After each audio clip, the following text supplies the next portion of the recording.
কুমিল্লায় পুলিশ নারী কল্যাণ সমিতি পুনাক এর উদ্যোগে এক বর্ণাঢ্য মৌসুমী ফল উৎসব অনুষ্ঠিত হয়েছে।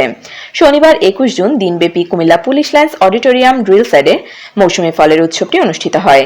উৎসবে আম, কাঁঠাল, লিচু, আনারস, জাম, পেঁপে, কলা সহ দেশি বিদেশি নানা রসালো মৌসুমী ফলের সমাহার দেখা যায়। এই উৎসবকে ঘিরে পুলিশ সদস্যদের পরিবার, বিশেষ করে নারী ও শিশু কিশোরদের অংশগ্রহণে পুলিশ লাইন্স অডিটোরিয়ামে এক উৎসবমুখর পরিবেশের সৃষ্টি হয়। দিনভর চলা এই আয়োজনে ফল নিয়ে বিশেষ প্রদর্শনীরও আয়োজন করা হয়, যেখানে সাজানো হয় বাহারি রঙের ও স্বাদের ফলের পসরা।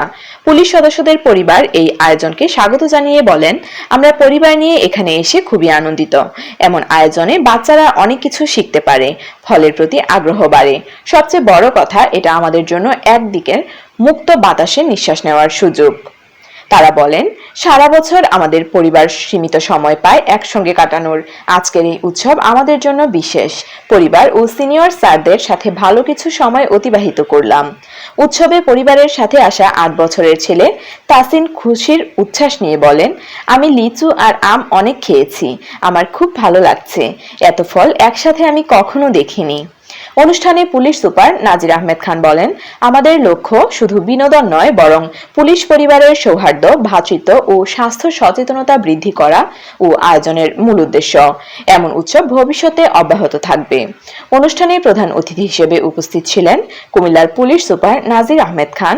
এছাড়া উপস্থিত ছিলেন জেলা পুলিশের ঊর্ধ্বতন কর্মকর্তা, পুনাক সদস্যবৃন্দ এবং পুলিশ সদস্যদের পরিবার।